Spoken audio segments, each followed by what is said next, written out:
মালয়েশিয়ার পরে আসলাম ইউএস বাংলায় লোক দেওয়া যাইতে তার বুকিং দেওয়া যায় এখন দেখি বিশাল একটা ইয়ের ভিতরে পড়ে গেছি বলতে এরা টাইমটা চেঞ্জ করে দিছে 3:50 নিয়ে গেছে 6টায়।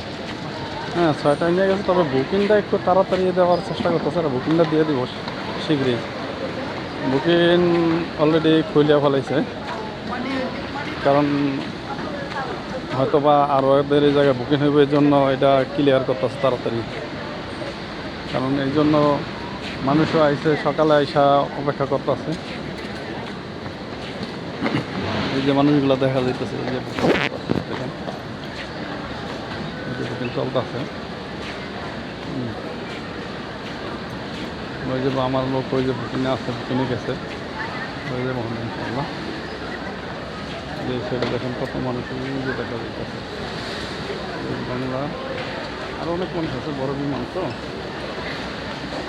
বড় বিমান তো টাইমটা সঠিক টাইমটা মানুষের জানাই দিলে সমস্যা হয় না। সঠিক টাইম না জানাই দেওয়া মানুষের 3-4 ঘন্টা আগে আইসা পড়তে হয়, আইসা পড়লে তো ঝামেলায় পড়িয়া যায়। এই জন্য আশা করব ইউএস বাংলা যারা আছেন তারা যেই এজেন্সি টিকিটগুলো কাটেন তারা সঠিক বার্তাটা দিবেন মানুষের। দেখেন মানুষ লাইনটা বৈশা রয়েছে, তো বুকিং খুলছে ভালো হয়েছে, যদি না দেরি হইতো তো আরও ঝামেলা হইতো, ফ্লাইট দেরি হয়েছে।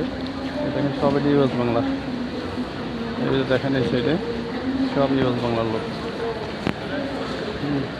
ওদিকটা ঘুরিয়া যায়, পিছন দিয়ে অনেক দূর যায়, ঘুরিয়া এখন সিরিয়ালা দাঁড়াইতেছে। তো আমার লোক তো আমি আগে ঢুকাই দিছি, নাইলে আর অনেক পিছনে পড়তে হইব, এই জন্য আগে ঢুকাই দিছি। হ্যাঁ এই যে এই জায়গাতে তো এই যে ড্যাশবোর্ডটা আছে এই জায়গার ভিতরে সব কিন্তু দেওয়া আছে, হয়তো অনেকে বোঝে না, এসা দাঁড়ায় থাকে অনেক সময়, এই জন্য ফ্লাইটও মিস করে। আর ওই যে লোকগুলো আছে ভলেন্টিয়ার আছে, অবশ্য আগে ছিল না, এখন ভলেন্টিয়ার রাখছে। এই যারা হলো ভলেন্টিয়ার, তো খারাপ না, ভালোই। অনেক মানুষ যে দেখেন বৈশা রয়েছে, এদিকে ওদিকে সবাই বৈশা রয়েছে। অনেক বড় বিমান আসে ইউএস বাংলায়। দেখেন এই জায়গায় যে এটা কিন্তু মাপার ইয়ে আছে, এই যে এটা কিন্তু মাপে, এটা মাপার জন্য পারলে এই যে মাপতেছে, দেখেন মাপতেছে, ইচ্ছা করলে এই জায়গায় এসে মাপতে পারবেন। যে মাপতেছে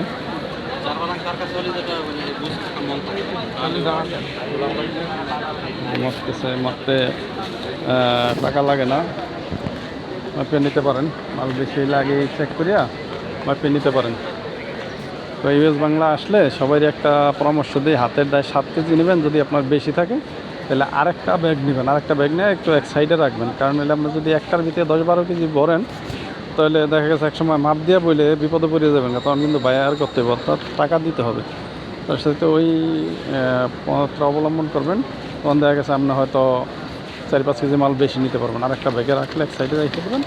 যদি আপনার সাথে কোনো বন্ধুবান্ধব আসে তার হাতে দিয়ে দেবেন যে আমার লোক যেটা আছে এটা 13 কেজি 14 কেজি আছে, প্রথম বলছে 7 কেজি বড়, বাকিটা সরাই রাখো, পরে হইলে পরে এরপরে আর কি বুকিং শেষ হইলে পরে এটা ঢুকাই দেবো গহনে।